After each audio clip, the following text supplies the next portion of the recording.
El estudio de anteproyecto arquitectónico corresponde al primer nivel de desarrollo de nuestros proyectos, en el cual vamos a definir el emplazamiento, el programa y la distribución de nuestra propuesta. Para el desarrollo del anteproyecto vamos a definir 3 pasos: la concepción del proyecto, la compatibilización de estudios básicos, el desarrollo del expediente técnico en sí. Al final de la exposición vamos a revisar los contenidos que debe tener nuestro expediente técnico y algunas recomendaciones finales. El primer paso va a ser la concepción del proyecto. Para esto vamos a dar un paso atrás y vamos a ir a la formulación del proyecto de inversión. Y aquí vamos a identificar el servicio educativo para el cual fue formulado este proyecto, ya que este servicio educativo no va a poder ser modificado. De acuerdo con la directiva que regula el servicio de asistencia técnica, se va a brindar asistencia a 2 tipos de servicio: a la educación básica regular en sus niveles inicial, primaria y secundaria, y a la educación básica especial en sus niveles inicial y primaria. Por ejemplo, tenemos esta ficha de formulación donde vemos que este proyecto de inversión ha sido formulado para los niveles educativos de inicial y primaria y se han registrado las 2 unidades productoras con sus respectivos códigos. En este proyecto uno no podría implementar, por ejemplo, un aula de secundaria, ya que este proyecto no ha sido formulado incluyendo a dicho servicio educativo. El segundo paso del desarrollo del anteproyecto va a ser la compatibilización de los estudios básicos. Dentro del servicio de asistencia técnica tenemos 6 estudios básicos. Además del anteproyecto está el estudio de demanda, el cual nos va a definir la proyección de alumnos con los que se va a contar en el proyecto. Hay que tener en cuenta que nuestros proyectos no van a ser desarrollados y dimensionados para la cantidad de alumnos con las que cuenta ahora el colegio, sino con la proyección que se va a calcular en la demanda. El otro estudio básico es el proyecto de demolición. En caso en el terreno en el que nosotros vamos a desarrollar nuestro proyecto exista ya una infraestructura, el proyecto de demolición va a definir si esta infraestructura se va a poder mantener, se va a tener que demoler o si se requiere de un proyecto de reforzamiento estructural. El estudio de mecánica de suelos nos va a definir si es que existen algunas particularidades de tipo de suelo en el terreno sobre el cual no nos podamos emplazar. El estudio de topografía nos va a definir 2 cosas importantes. El primero es el perímetro resultante dentro del cual nos vamos a poder emplazar. En este estudio se va a hacer la compatibilización o la superposición de los perímetros del terreno según el levantamiento topográfico y según lo que se indique en el documento de saneamiento físico-legal. Sabemos que esto no siempre coincide. Entonces, nuestra propuesta arquitectónica debe considerar el área común, el perímetro resultante de esa superposición para emplazar nuestro proyecto. Además, vamos a verificar la zonificación de los terrenos colindantes en un radio de 100 metros. ¿Esto para qué? Porque existen usos que son incompatibles con el de un local educativo. En la norma que tenemos aquí, en el cuadro 1 de la norma 239, vamos a ver la recopilación de todas las normas, decretos supremos, resoluciones ministeriales que establecen estas incompatibilidades. Por ejemplo, en relación a velatorios, en relación a establecimientos de salud, en relación a aeródromos, por ejemplo, y así vamos a revisar este cuadro para revisar si es que nuestro terreno tendría alguna incompatibilidad. Por último, está el estudio de evaluación de riesgos. Esto nos va a definir el área dentro de nuestro terreno sobre la cual nos podemos emplazar en base a los estudios de peligro, vulnerabilidad y riesgo. Este informe de riesgo se va a hacer de acuerdo al riesgo que tenga mayor incidencia en el terreno. Por ejemplo, en este ejemplo que estamos presentando acá, se desarrolló un informe de evaluación de riesgos por el riesgo de deslizamiento de tierras, ya que existían pendientes pronunciadas dentro del terreno. Vemos pues que se elaboró este mapa de nivel de peligro y se identificó una zona de peligro muy alto. Entonces, al emplazar el proyecto arquitectónico, justamente esta área de peligro alto se ha dejado sin intervención y se propuso un muro de contención para seguridad de los alumnos. Luego del proceso de compatibilización, tenemos que identificar las particularidades del servicio educativo, las características de los usuarios, de la organización y la distribución de las horas pedagógicas. Primero hay que conocer las tipologías de servicios educativos. Dentro del nivel inicial tenemos lo que es el ciclo 1, que es lo que conocemos como cuna, y el ciclo 2, que es lo que conocemos como jardín. Dependiendo de la cantidad de aulas de cualquiera de estos dos servicios, podemos tener servicios unidocentes cuando solo existe un aula, polidocente incompleto o polidocente completo. De igual manera, en el nivel de primaria, de acuerdo con la cantidad de aulas, vamos a tener un polidocente completo, que es de 6 aulas a más, el polidocente multigrado o el unidocente. Para el nivel de secundaria no existe secundaria incompleta, ¿sí? Siempre va a ser un mínimo de 5 aulas. En este caso vamos a tener dos tipos de servicio educativo, que son el de jornada escolar regular, con una jornada de 35 horas semanales, y una jornada escolar completa con una jornada de 45 horas semanales. Cuando nosotros tengamos un proyecto de jornada escolar completa, lo primero que tenemos que hacer es verificar que efectivamente esta institución educativa se encuentre dentro de la lista de instituciones GEC, jornada escolar completa. Esto lo vamos a ver en este link que les estamos dejando, donde podemos revisar las listas por regiones. Además, vamos a apoyarnos en otros documentos. El primero es la plataforma SCALE, la plataforma de estadística de calidad educativa. ¿Sí? Aquí les vamos a dejar el link para que lo puedan revisar. Y el otro es el proyecto curricular institucional, es el PCI. Este es un documento de gestión de cada institución educativa. Dentro de este PCI vamos a revisar el plan de estudios, que es la organización y la distribución de las horas de clase para cada área curricular. Entonces, esta es la plataforma SCALE. Aquí dentro de la pestaña de servicios vamos a poder buscar la institución educativa que sea parte de nuestro proyecto, de acuerdo al nombre, al código. Por ejemplo, esta institución educativa tiene 3 niveles educativos y vamos a poder acceder aquí según el código del colegio. Estos son los datos que debemos revisar, ¿sí? Esta es la ficha de datos. Vamos a obtener información, por ejemplo, el área censal, que es la zonificación, si es urbana o rural. Vamos a ver los turnos. Es muy distinto diseñar un colegio que sea un solo turno o a doble turno. Y aquí en las características nos va a salir pues si es un colegio de multigrado o completo. Ahora, dentro del PCI vamos a encontrar este documento que es el plan de estudios, que es este cuadro donde vamos a ver, de acuerdo a cada área curricular, la cantidad de horas semanales asignadas a esta área curricular y al final el total de horas. Además, nos vamos a apoyar en la normativa del sector. Además de que nuestras propuestas obviamente deben ser desarrolladas de acuerdo a lo que nos indique el RNE, debemos seguir estas normativas del sector. En la primera columna tenemos a las normas técnicas de educación básica regular. En la segunda columna a la norma técnica de educación básica especial. Y en la tercera columna tenemos normas y guías de apoyo.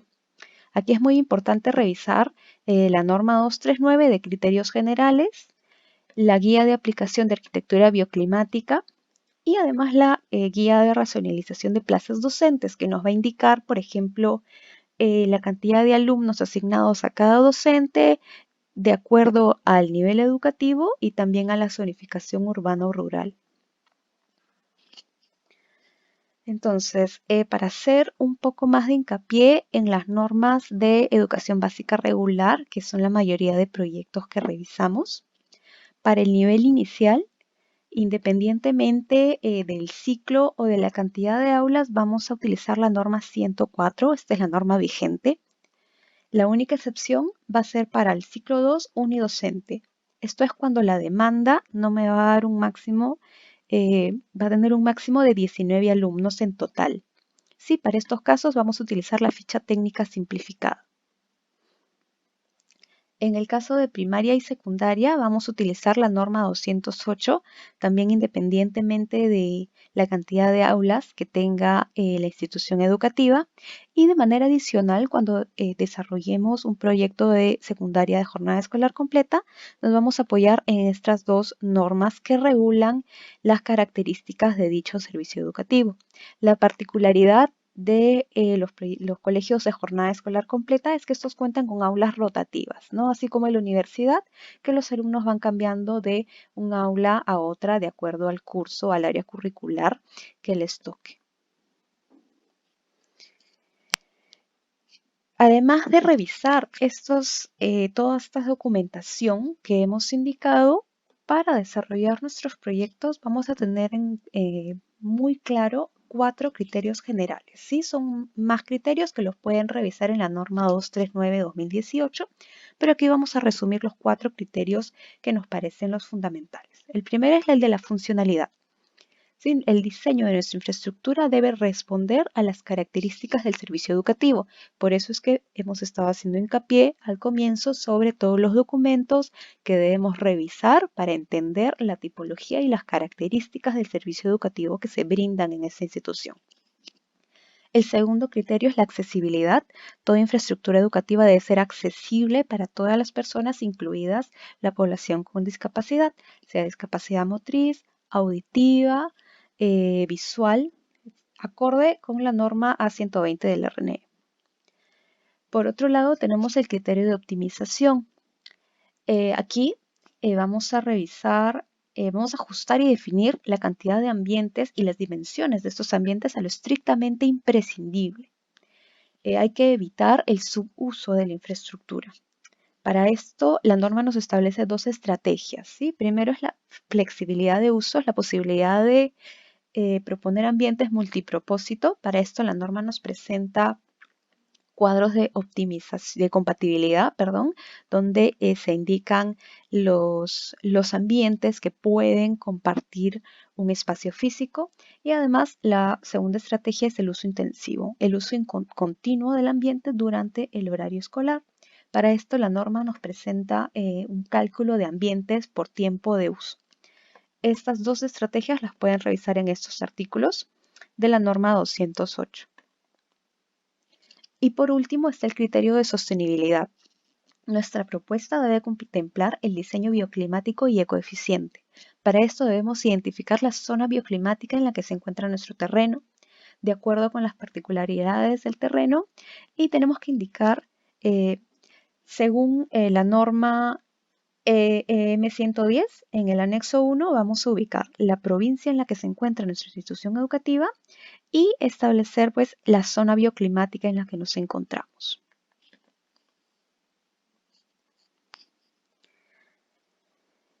Para definir el programa arquitectónico de nuestra propuesta, como ya lo mencionábamos, tenemos que definir las características de la institución educativa de acuerdo al PSI. Además, hay que considerar que existen 2 tipologías de ambiente. En primer lugar están los ambientes básicos, que tienen como principal usuario al estudiante. Y luego están los ambientes complementarios, que incluyen a los ambientes de gestión administrativa, ambientes destinados al bienestar de los estudiantes y docentes, así como ambientes de servicios generales y servicios higiénicos. Para definir la cantidad de ambientes y el dimensionamiento de estos, las normas lo que nos van a establecer no son áreas, ¿no? No nos va a decir el aula tiene que medir tantos metros cuadrados, el taller tantos metros cuadrados, sino que nos va a definir índices de ocupación. ¿Sí? Y de acuerdo con nuestra demanda, nosotros vamos a poder calcular el área recomendada para cada uno de estos ambientes.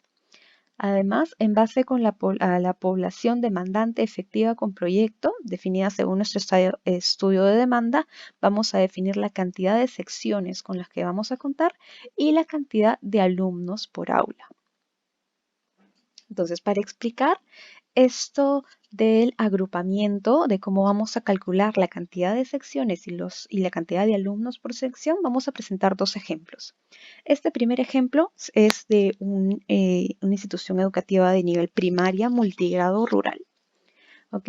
Entonces, Este es el cuadro que debemos revisar de nuestro estudio de demanda, la proyección de la población demandante efectiva con proyecto.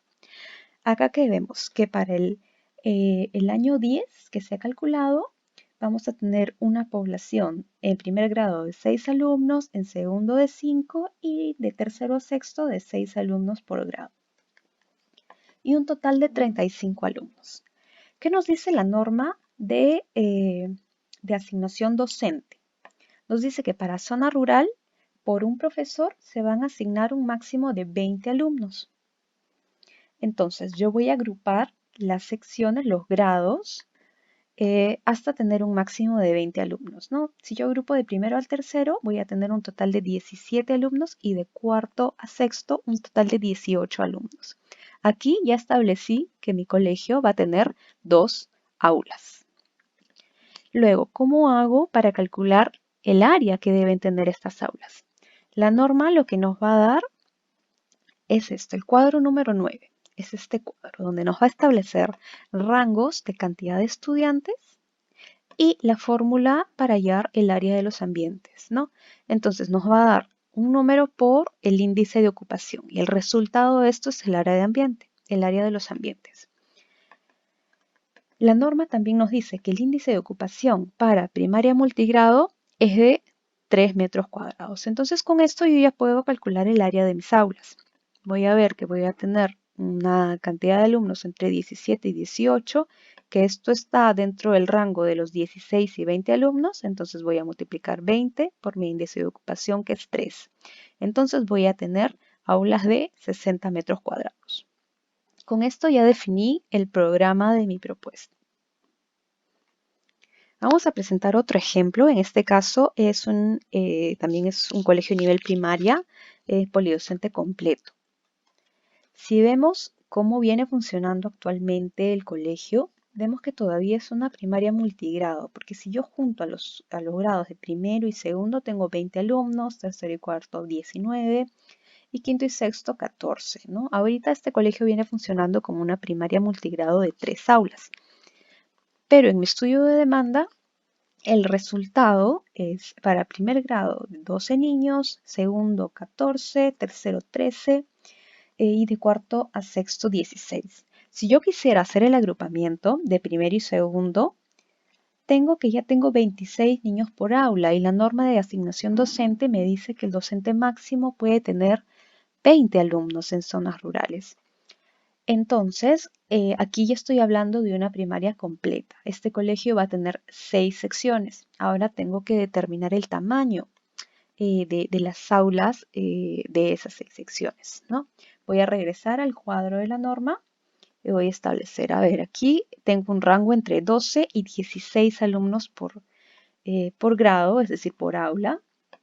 Y veo que esto está en dos rangos. Puedo usar el rango de hasta 15 alumnos y el otro rango de 16 a 20. Aquí voy a utilizar el criterio de optimización que nos decía que debemos proponer la cantidad y la dimensión de los ambientes con lo mínimo imprescindible. Así que voy a utilizar el primer rango de hasta 15 alumnos, porque veo que recién a partir del penúltimo año del estudio de la proyección del estudio de demanda es que supero ese rango de 15.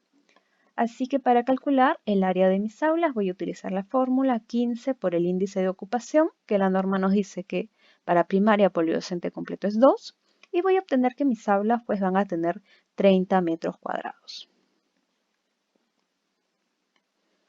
Por último, vamos a revisar ya los contenidos del expediente técnico que vamos a presentar. Por un lado está la documentación, hay que presentar los documentos de saneamiento físico-legal.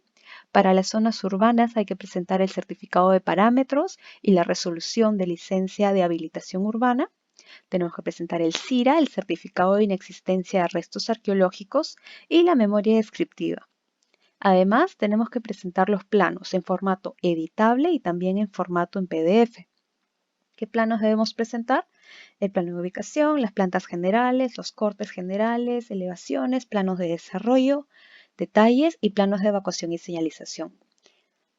Además, vamos a presentar un plan de contingencia. ¿Qué es el plan de contingencia? Como dice la imagen, las clases deben continuar.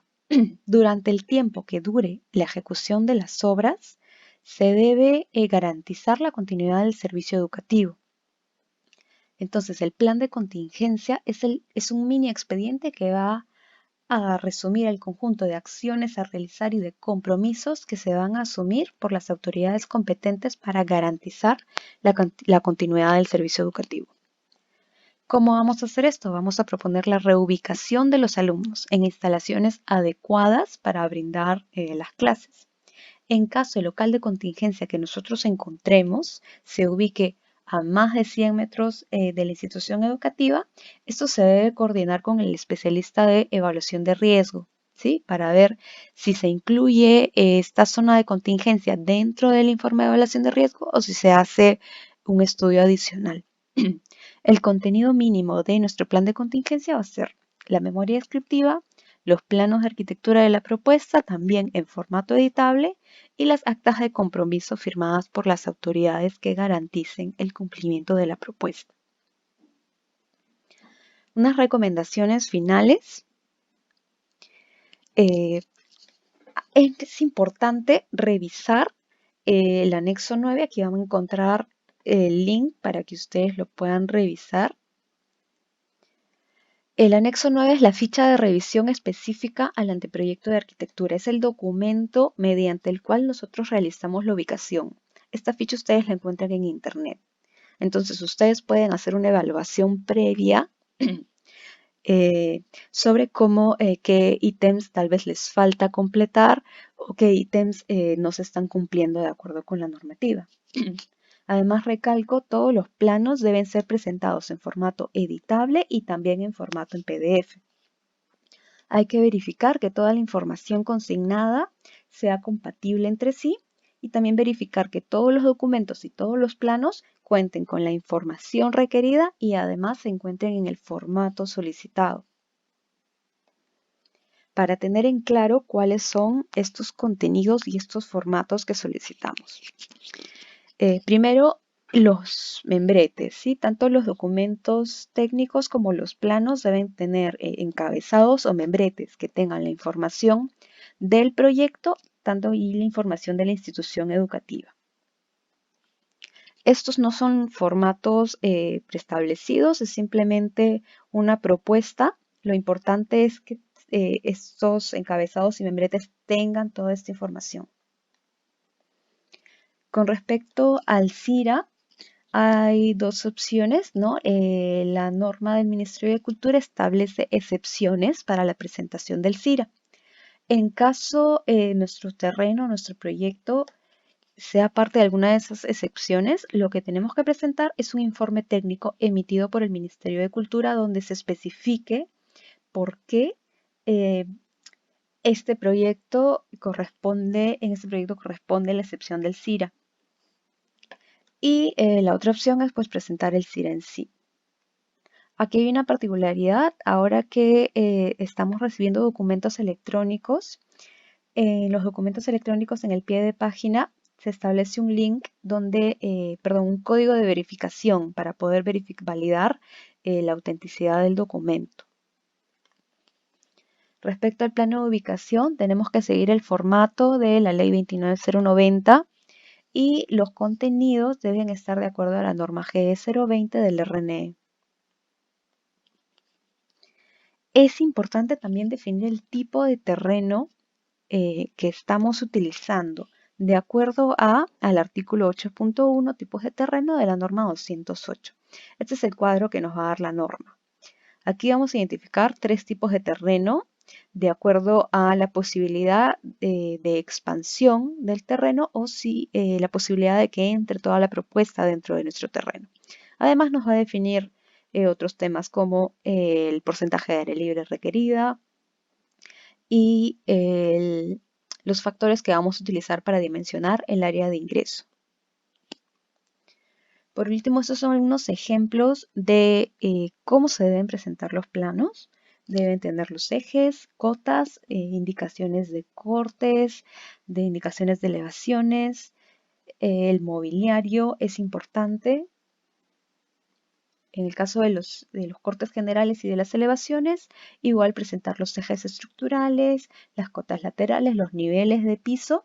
Y algo adicional acá es que es importante que se presente, aquí por ejemplo está con una línea segmentada, la pendiente natural del terreno que estamos utilizando para poder evaluar el emplazamiento de acuerdo con las condiciones geográficas del terreno.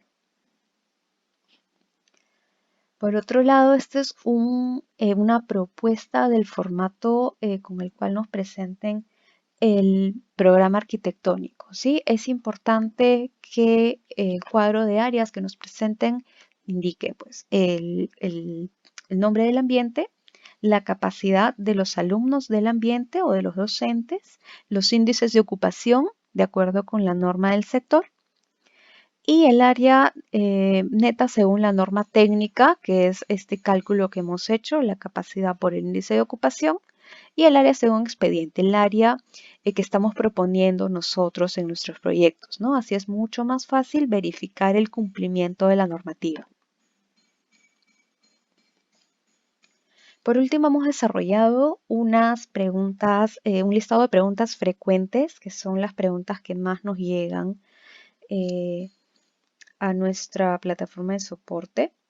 El primero es referente al contenido de la memoria descriptiva y aquí hay que resaltar la palabra contenido mínimo, ¿sí? Porque la memoria descriptiva debe contener toda la información referente al proyecto, ¿sí?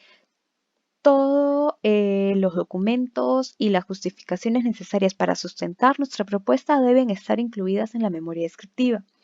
Este es un índice básico que recomendamos: antecedentes, objetivos, alcances y justificación del proyecto, las normas, la ubicación, si existe infraestructura existente, y luego la capacidad según el estudio de demanda, que es el cálculo que hemos explicado, el dimensionamiento igual, de acuerdo con la normativa, el programa arquitectónico, hemos presentado un modelo del formato del cuadro de áreas, la descripción de la propuesta, que incluye la propuesta bioclimática, el mobiliario de equipamiento y la relación de planos presentados en el expediente. A la memoria descriptiva se le van a anexar todos los documentos adicionales que necesitemos para sustentar nuestra propuesta, como por ejemplo el PCI, el plan de estudios o algún otro documento que ustedes consideren necesarios. Respecto al plan de contingencia, hemos desarrollado 4 tipos básicos de plan de contingencia, ¿sí? El primero es cuando vamos a utilizar un terreno vacío, un terreno desocupado, que puede ser cedido o alquilado, donde vamos a instalar módulos provisionales para que aquí se desarrolle el servicio educativo. En estos casos necesitamos considerar módulos para los ambientes pedagógicos, administrativos, además de contar con un área libre para recreación y deporte, y no hay que olvidarnos del cerco perimétrico para la seguridad de los niños. En este caso, nuestro expediente del plan de contingencia va a contemplar una memoria descriptiva, un plano de ubicación, planos de desarrollo y un acta de compromiso firmada tanto por el director como por la persona o la autoridad que esté cediendo este terreno. En caso el terreno donde se desarrolle nuestro proyecto sea lo suficientemente grande y tenga área disponible para desarrollar el plan de contingencia, lo que vamos a hacer es delimitar el cerco de obra y definir el área donde se va a desarrollar nuestro plan de contingencia y donde se van a instalar nuestros módulos provisionales. Igualmente hay que asegurar un área libre para la recreación y el deporte, y es bueno establecer y diferenciar los horarios de los accesos, diferenciar los accesos si es que el terreno cuenta con 2 calles, que el ingreso a obra sea por una y el ingreso al local de contingencia por otro, y diferenciar los horarios de ingreso por seguridad de los niños. En este caso, el expediente tendrá una memoria descriptiva, el plano de ubicación y planos de desarrollo. En este caso no se requeriría de un acta de compromiso ya que se encuentra dentro del mismo terreno del proyecto. En caso del terreno donde se desarrolla el proyecto es nuevo y la institución educativa tiene ya una infraestructura que no va a ser demolida, en este caso lo que vamos a hacer es presentar un informe técnico del estado de la infraestructura. Sí, este informe es emitido por las municipalidades. ¿Para qué? Para verificar que esta infraestructura se encuentra en condiciones adecuadas para el desarrollo de las actividades pedagógicas. De igual manera vamos a presentar una memoria descriptiva, un plano de ubicación y este informe técnico o este informe de seguridad. En caso vayamos a utilizar un local, sea cedido a préstamo o alquilado,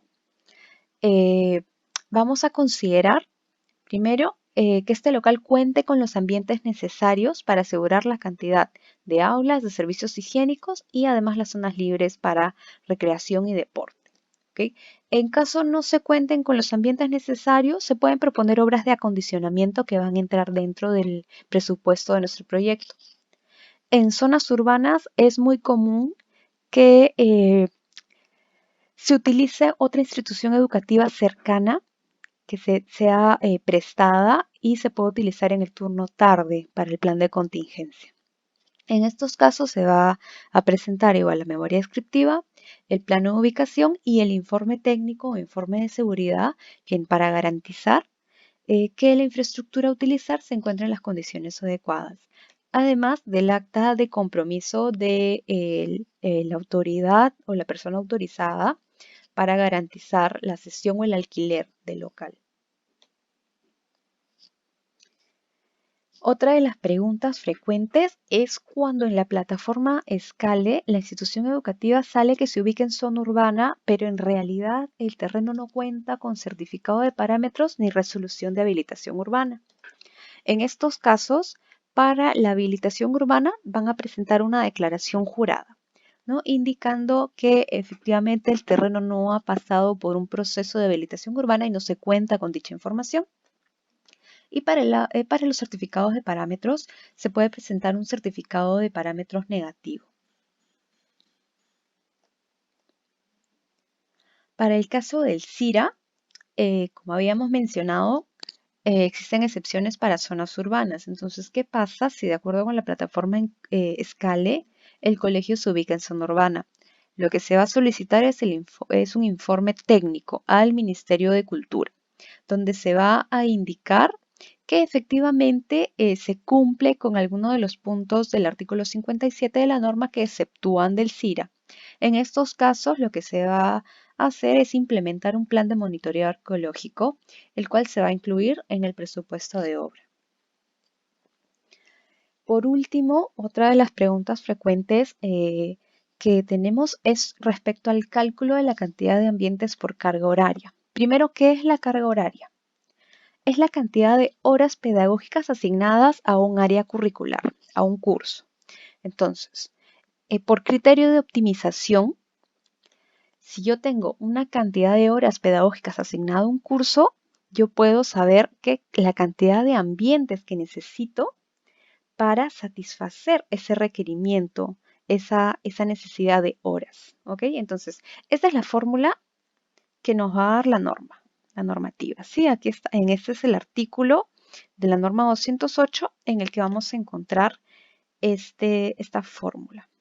Entonces vamos a explicar a qué se refiere cada uno de estos pasos. Primero, tenemos que ver el número total de secciones que hacen uso del ambiente, de acuerdo a lo que nos indique la proyección de demanda, ¿sí? Y al agrupamiento, que ya lo hemos explicado, vamos a definir el número total de secciones de la institución educativa. Esto lo vamos a multiplicar por el número de horas pedagógicas del área curricular. ¿De dónde sacamos esta información?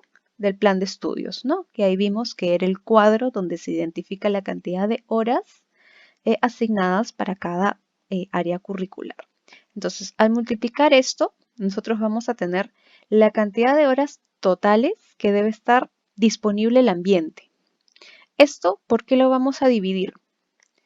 Por el total de horas pedagógicas por semana, que va a depender del tipo del servicio educativo. Para el caso de primaria son 30 horas semanales.